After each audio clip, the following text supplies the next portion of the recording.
Good morning and welcome to the program. It's a maiden edition of Have Your Say.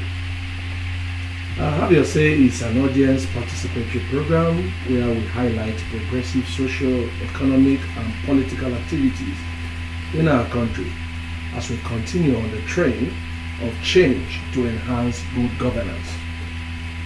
Have Your Say, like I said, is a participatory program. Therefore, you can contribute your quota by joining the conversation. All our social media handles are one word, Have Your Say. So on Twitter, Have Your Say, HYS in caps. Have Your Say on Facebook, Have Your Say on Twitter and on Instagram. So you can join us on those platforms. You can also join us by calling into 0807 622 6771. I take that again, 0807 622 6771 or 0705 149 3324. I take that again, 0705 149 3324. And finally, you can call 0818 075, 8276. I take it again, 0818 075 8276. And finally, you can also send us a message on WhatsApp or text message to 0902 808 0222. Just SMS or WhatsApp 0902 808 0222. So Have Your Say is your program. Feel free to raise your concerns about any issues on your mind, issues in your area. Today we're looking at infrastructure, we're looking at housing and power. My name is Ayo Oyalowo. You are welcome to Have Your Say.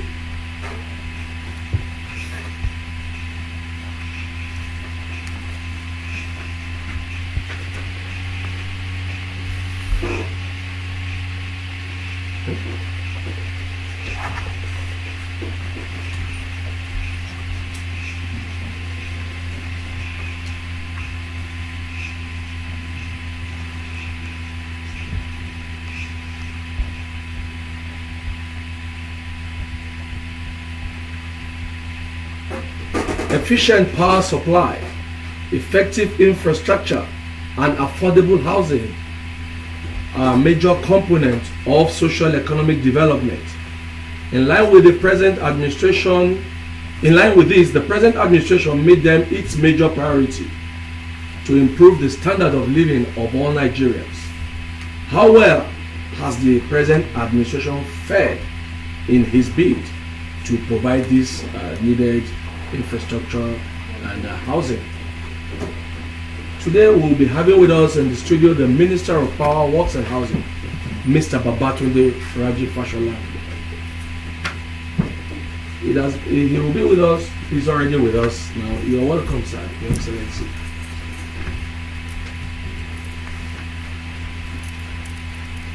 Once again, good morning, sir. We have in the studio already now the Minister of Power, Works and Housing, Mr. Babatunde Raji Fashola. Sir, you are welcome. Thank you. Good morning. It's been 3 years that this. It's been a little bit over 3 years that this administration came in on board. What are the main plans for the power sector? What are your main plans for the power sector when you took over, sir? We set out. Once again, good morning, viewers and listeners. We set out a very clear plan to get first incremental power and short-term objective, and go from there to steady power and finally to uninterrupted power. And we have kept our promises. We have increased generation by 3,000 megawatt and over thus far from 4,000 to 7,000. We have increased transmission by 5,000, then to now 8,000 megawatt transmission capacity. distribution has increased to over 23,690. So if you look at the run rate, we have done more in terms of generation, in terms of transmission, in terms of distribution in 3 years than what we made.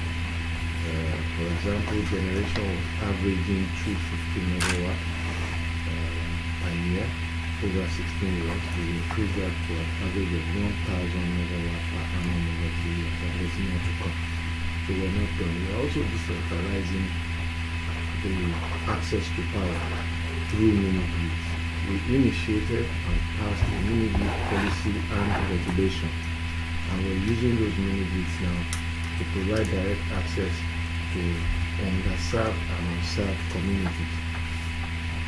Some of those communities are markets, some of those communities are universities. Now universities currently have independent power projects approved and under construction at this moment. That's the first phase of 37. And some of the markets, we are integrating into our market in Lagos, area market in Qatar, Sabongari market, Gagi market. There are about 300 markets planned. The first phase is 15. And so we essentially opened up access to power, and we will continue on an incremental basis. Thank you very much, sir. It will look like you've been doing a massive job. But my question would be, when you came in, you want to like challenges you met on that. And how have you done, what have you done to ameliorate or improve your situation? Essentially, I think all the warning signs of an economy in distress were already there in the run-up to the 2015 general election. And I say this without any fear of contradiction. It was because the economy was not doing well. It was because security was not doing well that the people of Nigeria decided to change their government. And it is common sense that you don't change what is doing well. So for those who suddenly try to revise history, let them ask themselves, why did that government lose its job? They didn't do well. Simple. Now you will remember, and maybe this news agency probably reported it on, the former Minister for Finance under the last time was already warning that this economy was heading towards distress. So that was what we expected. Eventually we entered the recession. We are out of recession now. Growth is back. If you look at the numbers in sectors like construction, where I am involved, in sections like electricity, where I am involved, sections like transportation, where I am involved, you look at quota 2 results of 2018 with quota 2 results of 2015, you will see massive gaps. There was a negative growth of 11% for electricity, I think, in quarter 2 of 2015.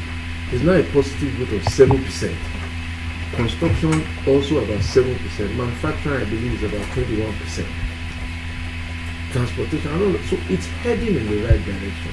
The benefits, of course, will take time to get to everybody. But as I said last week, we're building a house of prosperity, and the foundations for that house is the infrastructure, roads, bridges, highways, rail transport by my colleague, Governor Michi in the Ministry of Transportation, and power, and so on. Once that infrastructure is in place, then people can get on with their lives, do business easy, sleep easy, and so on and so forth. Thank you very much. We are still on Radio Nigeria National Network. Listeners, we have in the studio the Minister of Power, Works and Housing, His Excellency Babatunde Raji Fashola. So you can join us. I can see the phone lines blinking, but we will open the lines soon. Just give us a few more minutes. Let's quickly have him give us his initial thoughts. Then you can always ask whatever questions come to your mind. And I will just read this. Our questions will be strictly based on the issue that affects his own ministry directly. And please, when you call in, just go straight to yourself, introduce yourself and where you're calling from, and quickly in a minute ask your questions. No insult, no name calling, no negative messages passed. Thank you. So let's talk about the road infrastructure in the country. People have been complaining, and you must give it to Nigerians that we are a very resilient people. But those people who don't have money to fly the airplanes, you have to go through the roads. There have been so many construction, we must give it to you. We have seen some being done, but some of the paces of the work are so slow. Nigerians will travel this December. What are the things you are doing, and what are the expected dates of completion? Let me give an example like the Abuja-Lokoja Road, the Lagos-Ibadan, just Lafia, and the Ibadan-Akaba Road. How soon do we expect completion of these projects? Okay, let's start first with what we are undertaking. Again, it's always important to do a comparison. So when we came in 2010, the budget for roads for Nigeria was 18 billion for all of Nigeria roads. That year, when I finished as governor in Lagos, the budget for roads in Lagos State was 74 billion. So we inherited a situation where contractors had just stopped work. They have been old for 3, 4, some 5 years. Now let me expand that picture on a national basis. Today, we have 365 roads under construction. All the construction jobs that were lost are back. Quarry and mining is doing well because you have to produce laterite, sand, granite for road construction. So if you go across Nigeria's hinterland, all the quarries are busy. Bitumen producers are back, producing asphalt for our roads. Now, out of those 365 roads, 244 were started by the last administration since 2001, and they were not completed as of 2015 because they were not funded. 121 of those roads are now were initiated in 3 years. So if you look at the run rate, 244 over 15 years or 16 years and 121 over 3 years, our run rate is faster. People will try to spin it, oh, this government is slow. Our results are quicker by comparison. Whether it is power, we're doing 1,000 megawatt per annum over 250 that we inherited. We're running faster on roads, 121 in 3 years as against 244 in 16 years. And now let us go to the actual delivery. In 2015, 80 kilometers of road were constructed. In 2016, we did 277. In 2017, we did 488. This year, we have done 497 kilometers of road. By any stretch of the imagination, we're running faster. And today, there is no road, there is no state where we're not constructing one road or the other. Yesterday, I was in a meeting with Mr. President, and the governors of the Southeast came. And they had 2 items on their agenda. One, to come and thank Mr. President for the second Nigeria bill. They are now seeing that work is going on. Their appeal now is that, well, we should increase payment so that the work can be finished in less than the time. Now, this hasn't happened before. Now, the other thing was that the 9th Mile Road, Amasia, Umuya, Enugu, Onitsha, and all of those roads in their community, they also funded. And the president's response was simple, that the budget was delayed for 7 months. Now, apart from that, that budget was a deficit budget. Most of the deficit was for capital expenditure to fund some of this infrastructure. A deficit budget means that you have to go and borrow the money. Now, what happened? Immediately after the budget was passed in July, in August, Parliament went on 8 weeks recess. So the borrowing plan was not approved until about 2 or 3 weeks ago. And if you follow the news, the Minister for Finance had just gone on a roadshow trying to raise money. And even in spite of her very, very credible effort, some people sit down and say, oh, the cost of borrowing is expensive. The cost of borrowing will understandably be expensive because you lost 8 weeks. And every time you go to an election, investors hedge. So they price the risk into the borrowing. That is what happened. Answer to your question, we're raising money to fund the contractors back to work. So the more money we have, the more work that we can do. On one hand, people don't want taxes increase.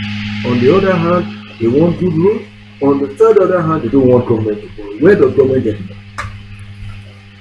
So, but in terms of December, we already anticipate that there will be movement in December. And I've said, check our record from December 2015 to December 2016 to 2017. Your travel experience has improved in terms of journey time, although we haven't finished the road. So on all the roads that we are constructing, you will see from your own experience, those who travel, and it's not going to get worse, it's going to get better this year. We've prepared, we went on a retreat with all our staff in Sokoto about 2 weeks ago, and what we focused on was on this environment. Let me quickly just wrap up on that. One is that in terms of power, all our team are working very hard. We know it's going to get hot, people are going to need more cooling, air conditioning, more cold water, more fans, so we're going to ramp up the energy to meet that demand. We anticipate that there's going to be a lot of movement from southwards to northwards to eastwards.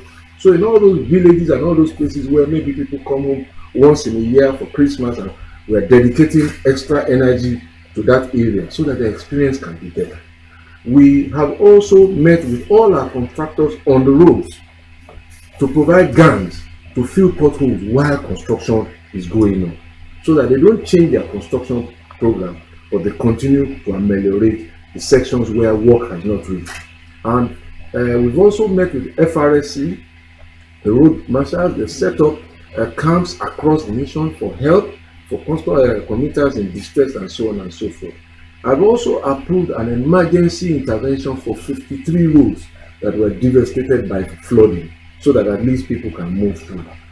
So we've made very extensive plans, and we have planned for the worst for this period.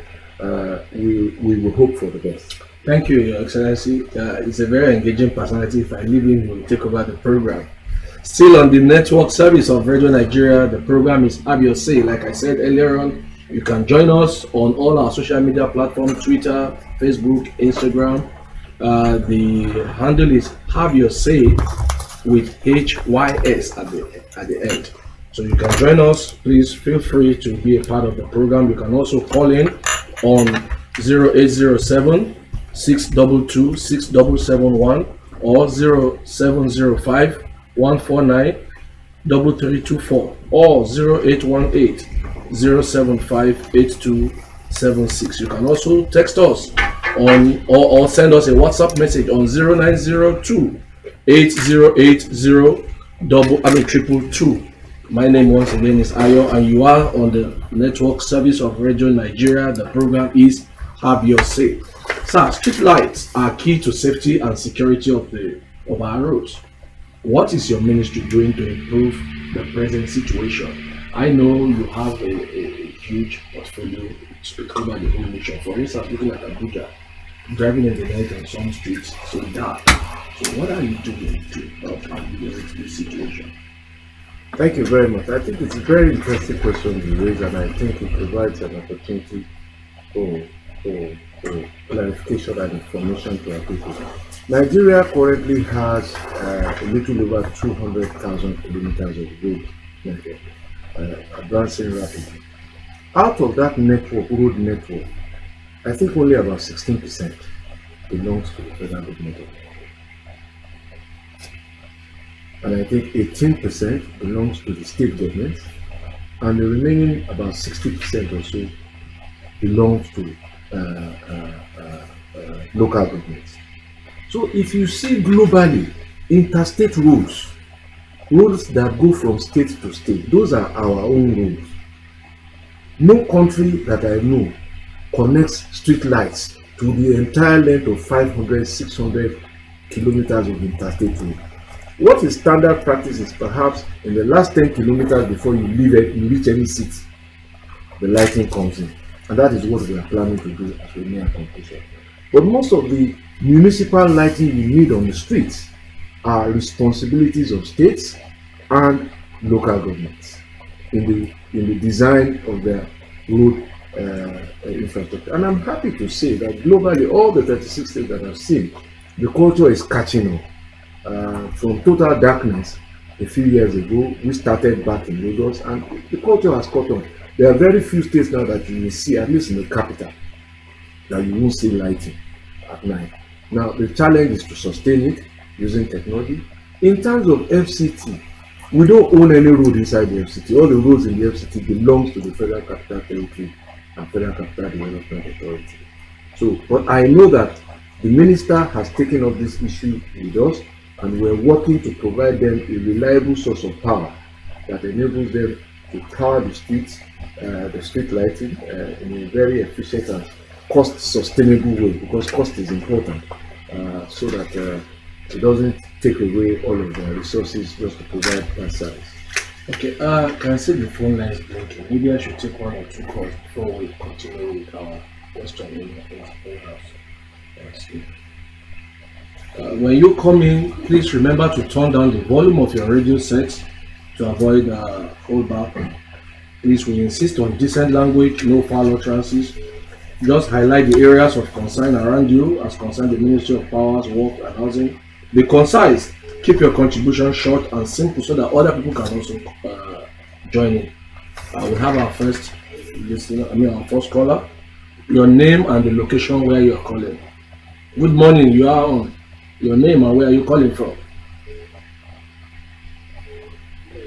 Good morning, sir.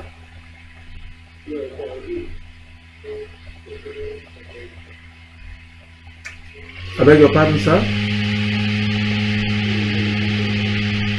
From Ebonyi State? Please go ahead. Please go ahead with your question.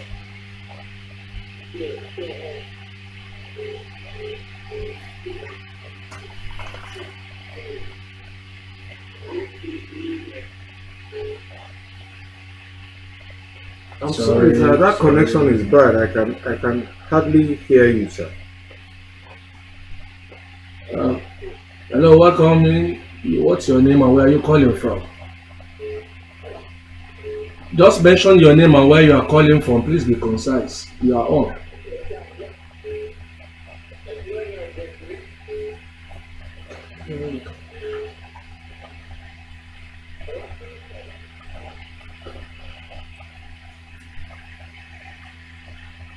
Okay, you are welcome. Good morning.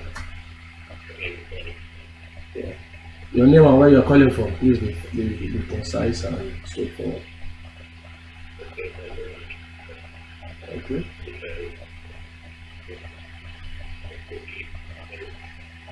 All right. Thank you, Jude.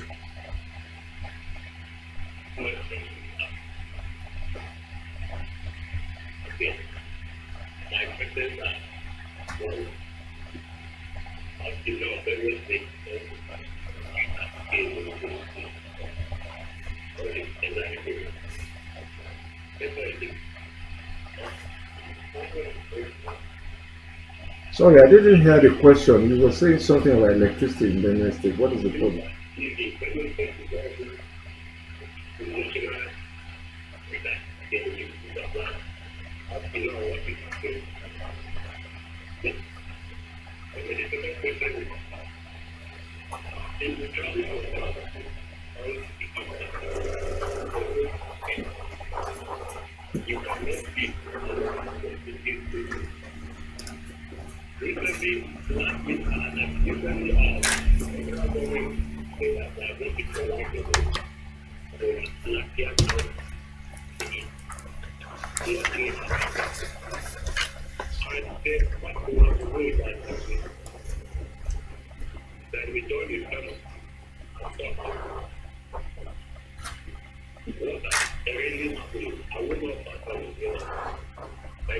Okay, thank you, Jude. Certainly, Jude, you are part of Nigeria. And let me say first, it is not correct that Benue State is not connected to the grid. I know that they are connected. maybe the part of Benue where you are, and you didn't specify. He said it's in Makodi somewhere around Makodi. Maybe the part of Benue where you are in Makodi is perhaps having problems. I would like to have details, and that is why we are pursuing many grid policies, so that people who are not connected to the grid can have direct access through independent connections based on the existing competition regime in power. Let me also say that distributing power to consumers now is no longer a government function, it's a private business. The last administration has sold all these assets. What we are doing now is using policy to ensure that they perform the obligations that they contracted to perform, just like the telcos and other service providers. In terms of road network, I know that we have awarded the 9th mile to Makodi Road. You speak of the Lafia Road. I'm going there when I finish today. We are flagging up the Akwanga, Lafia, Makodi all the way this morning.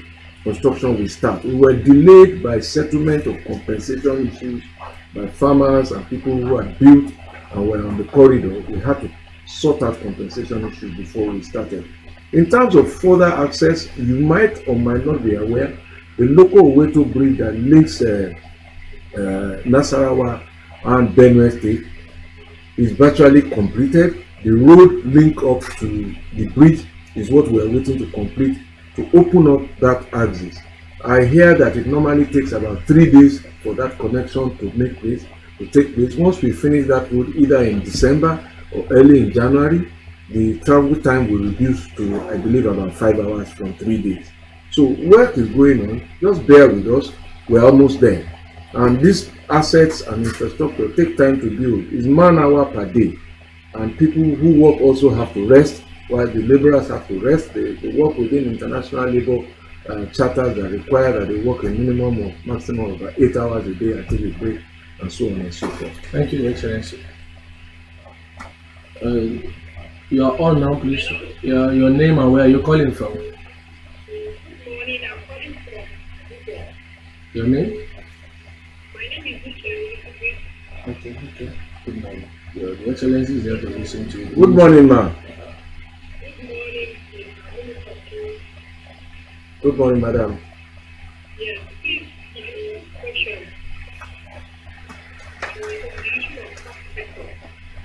Yes, ma'am. Of what? Embed, okay. Thank you, ma'am.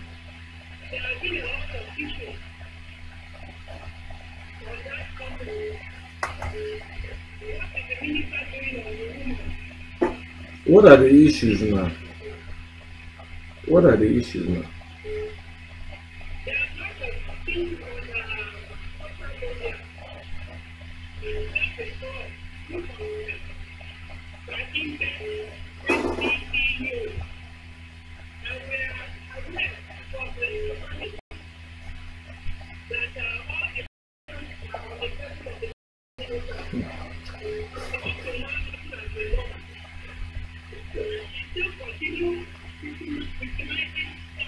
My name, please. Can I hear you? Yeah, go ahead, please.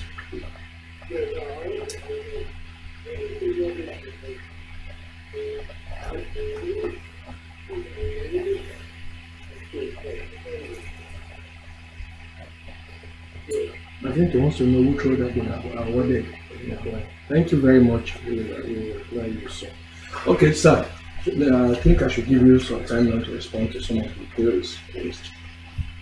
Now, let's start with what Philip said, that I said the economy has improved so much. I didn't say that. I said the fundamentals of the economy when we took over were that it was heading in the wrong direction, and that it ultimately entered a recession, and that we have taken it out of the recession. Growth is back, but it needs to improve. We need to do more. That's what I said.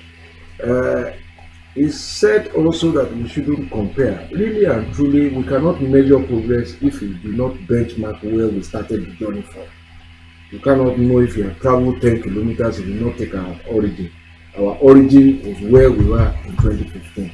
And those comparisons are important in order to enable Nigerians sit down dispassionately and think which way they want to go next. And that's a decision that each Nigerian must make by himself. But my job is to provide what has happened in the last 3 years and to compare it from where we took off. About Nigeria being some of the poorest countries, you see, yes, ratings and assessments are important, and I think that we need to take all of those things in context. There's a global downturn in terms of economic performance. Just this morning on Sky News I was watching, there are 320,000 people now homeless in the UK, and so no country is spared. The intensity of the challenges that countries have to deal with depends on how able they are to withstand this global economic challenge. Depends on what they did with their money in the past. Did they invest it properly? Those who invested properly will stand the shock better today. Those who didn't invest properly, as clearly we didn't do when we had the oil boom, the challenge will be there. But we remain committed to make it better. We remain committed to invest in infrastructure so that people can then get on with their lives. The gentleman from Suleja, I struggled with the details of the issues, but I picked up meters, and yes, you are right. No, I think it was Jude that was asking for meters. You are talking about employment. It is not only the federal government that is obliged and able, really, to employ. Government as a whole employs only a smaller percentage of what the private sector can and is able to employ, and that is why this government from day one focused on ease of doing business, on supporting businesses to get on with their lives, and that's why it's investing in infrastructure. That's why it's investing in rules and regulations. Executive Order 1, for example, are initiatives to make business better. But specifically in terms of employment, there's no construction site. There's no construction site where people are not employed. I have traveled all the 36 states in housing, in works, in power, and I see people there getting work done. People who are supplying food, people who are supplying building materials, people who are working the materials, labor, artisans on all our construction sites. And it is not an accurate reflection of the employment created by government simply to focus only on the employment created by the federal government. 36 states of the federation are also employing people at different levels. And that is the totality of Nigeria. So you cannot isolate the employment numbers and say, oh, it is federal government alone that should cover that distance. In terms of meters, yes, the discos have an obligation to provide meters. They have faced challenges in terms of funding.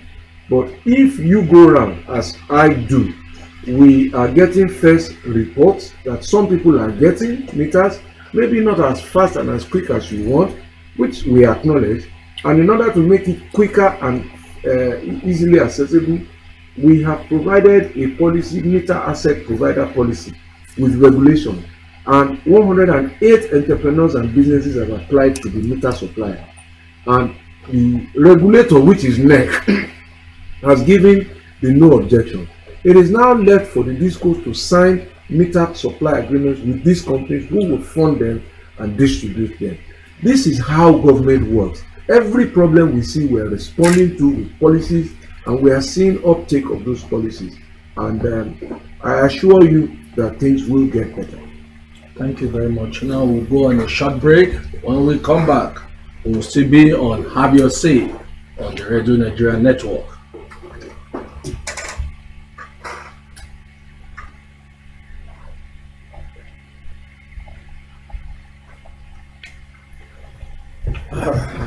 Now we can breathe easy.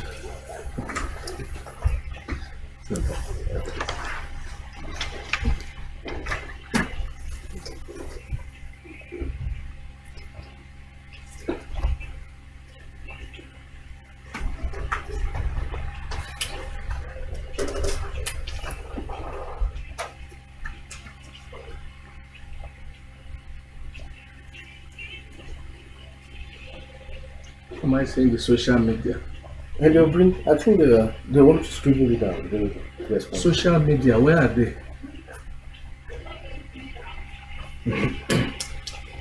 It's not showing. And I'll go on with this. With the course. Just go on with the course for now. Too many things are not properly so.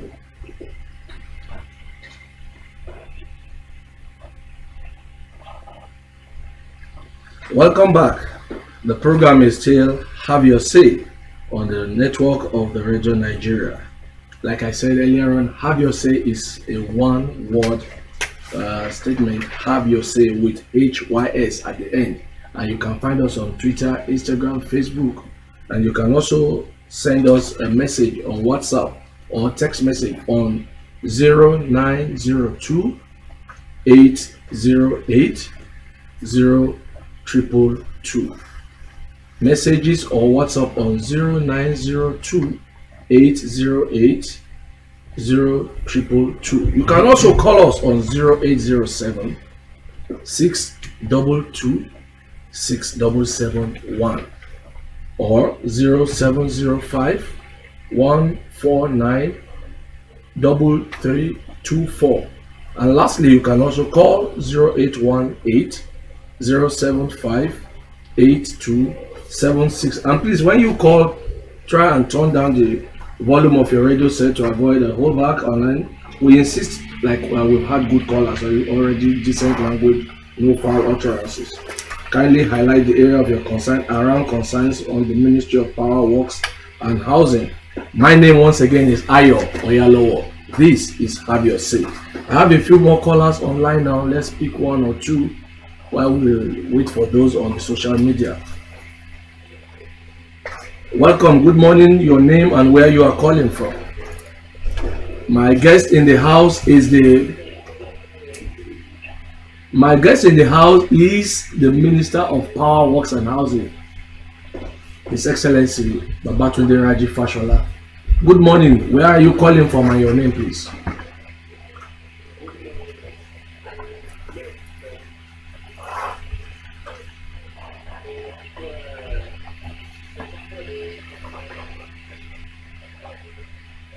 Ahmed, please tune down your volume of your radio. I can hear the whole back.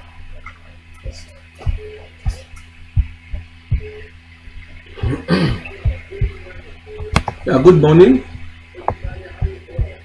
Sorry, where are you calling from? Your name, please.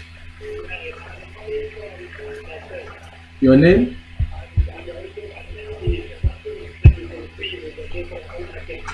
To Nasiru, you are welcome. Good morning. Good morning, sir. Very well, thank you.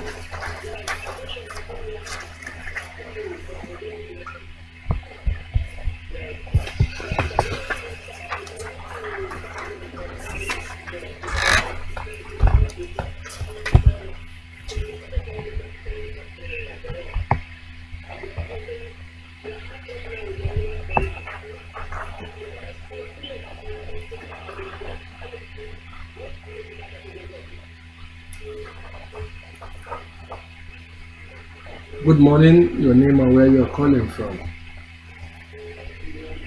Good morning. Okay, Umar, good morning. Where are you calling from, please? Okay, Umar from Kaduna. Good morning, sir.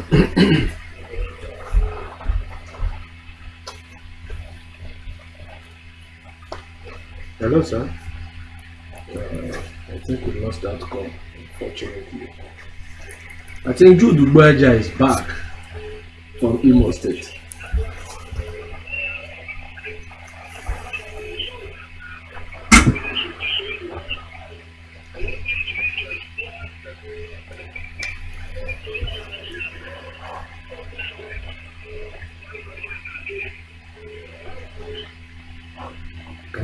Yeah, I think I can piece it together. Right. Good, solar energy. Good morning, Ibrahim. You are calling from Katsina. Am I right?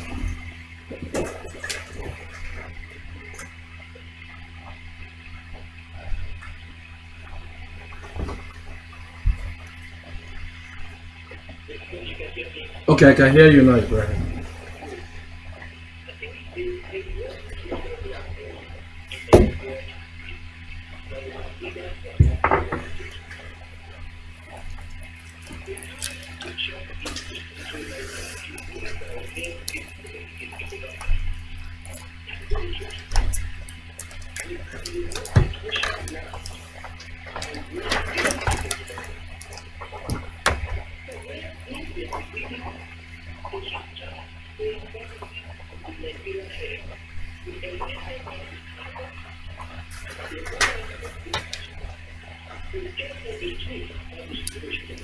Ibrahim.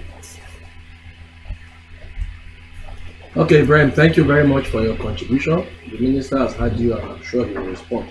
Honorable Minister, before you respond, a question from social media. He said you've often spoken about the need to move forward rather than go backward.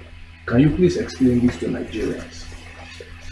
Okay, thank you very much. Let me deal first with the question about Zaria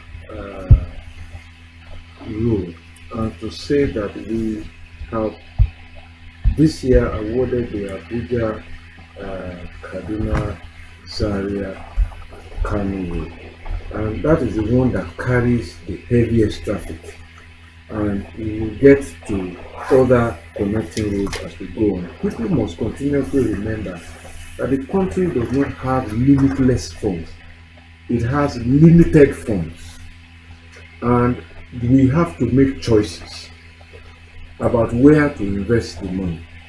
Now, and this is why I say we should move forward instead of going backwards. Because what happened yesterday was that there was even no construction going on. The budget for roads was 18 billion. It's now over 300 billion.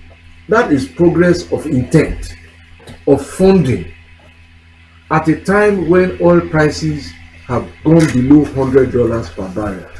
And that takes me to the question by Ibrahim. I respect his right to hold a contrary opinion. And I have not come here to say that all of the electricity problems have been solved. I haven't said that. I've said that we have moved it forward. And I've told Nigerians that also we haven't reached everybody. But those we have reached will say fairly that they are spending less money to buy diesel than they were in 2015. They are spending less time running their generators than they were in 2015. That is not my own opinion. That is the opinion of the expression of experience by Nigerians. Ibrahim may be one of those we have not reached. And as I have said, we will get to everybody. This is a journey. In terms of the question that Jude raised about the companies who bought the assets, again, that is a choice. It was the previous administration that sold it. We inherited the problem. This was a problem they couldn't manage in all of 16 years. But we have shown that over 3 years, we can add more than we inherited. We can distribute more than we inherited. And we can transmit more than we inherited. The process for regulating those companies is not the ministry's job. It is that of a regulator called the Nigeria Electricity Regulatory Commission. And they are doing that work now, assessing performance, and they will ultimately decide and make recommendations as to what the next steps will be. But I think it's important to ensure, to inform listeners that these things require process. They are regulated by law. Under contract, the companies have rights, and we must respect those rights, even as we try to serve Nigerians. I asked a question from social media, but before you answer again, let me add the second one. The first one I asked was the one you've always spoken about the need for Nigeria to move forward and go backward. Can you please explain that? Yes. And then another question from Jude Onoha on Twitter. He said, Honorable Minister Tunde Fashola, about Owerri to Umuahia Road is still dilapidated. I learned Zero Construction is the one building the road. Apparently, he wants to know what you're doing about. About that road, I will need to check. As I told you, I have 365 roads. I can't remember everything off my head. Even if I was a computer, I think I will need some memory upgrade from time to time. But I will check. I know the name of Xerox, I will check. But again, most of them have challenges. Funding, when the money is released, and also weather. We just finished from rainy season now, so we expect to put them back to work. But at least you will notice that some work has taken place in the last 3 years, and it's going to take time to finish it. In terms of the moving forward or whatever, you see, at the end of the day, as I said, we must dimension where we started this journey from, and Nigerians have to make a decision very soon in terms of which way they want to go. And I am saying that I recognize that this is the first time in our history as a nation, and it speaks to the progress of our democracy, that they now have to choose between two parties that they have voted for before, or to decide whether to totally experiment with people who have no connection, who have no previous experience. You want to make Nigeria a new experiment? And those are the choices. And I think that in terms of the progress that we have discussed here, from 80 kilometers of road in 2015 to 497 in 2018, from 4,000 megawatt over 16 years to 7,000 megawatt over added 3,000 added to 7,000. If you break it down, it's 1,000 megawatt per annum over 3 years, or 250 megawatt over 16 years. I think that we should not go back to 250 megawatt.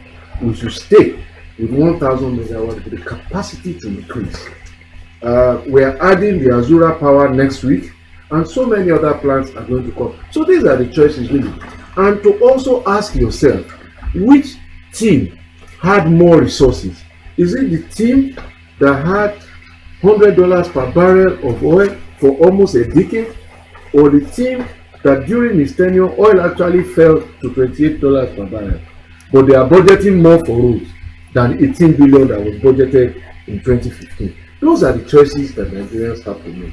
Do you want to go back to a budget of 18 billion with $100 per barrel, or you want to stay with a budget of over 300 billion with less? Who is doing more with less? We are doing more with less, and we can do a lot more if you stay with us. Thank you, Honorable Minister. Still on the network service of Radio Nigeria, the program is Have Your Say. Honorable Minister, the President of Nigeria has launched the campaign called Next Level. What is the next level in terms of power, works, and housing? The next level is really progressing on what we have achieved. I can tell you, for example, that as I said, Azura Power will be commissioned next week. That's additional 459 megawatt of power. Afam Fast Power, 240 megawatt of power will be finished in December or January. Kashimbila, 40 megawatt of power will be finished in December.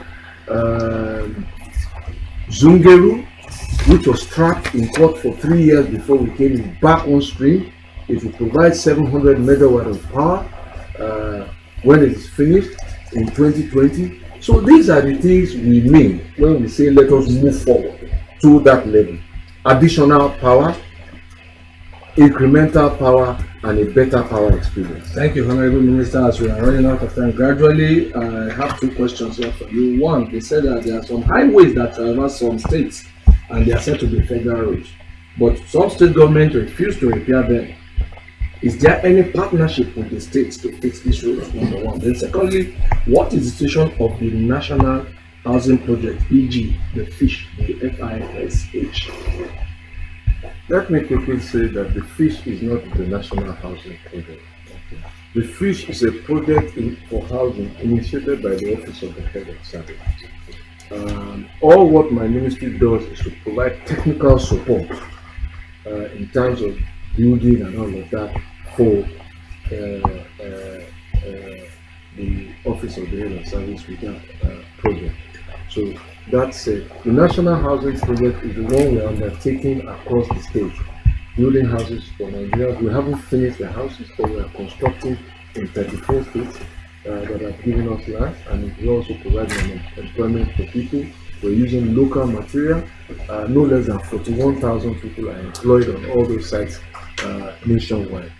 I think there was a question you first asked. Something on employment from the social media.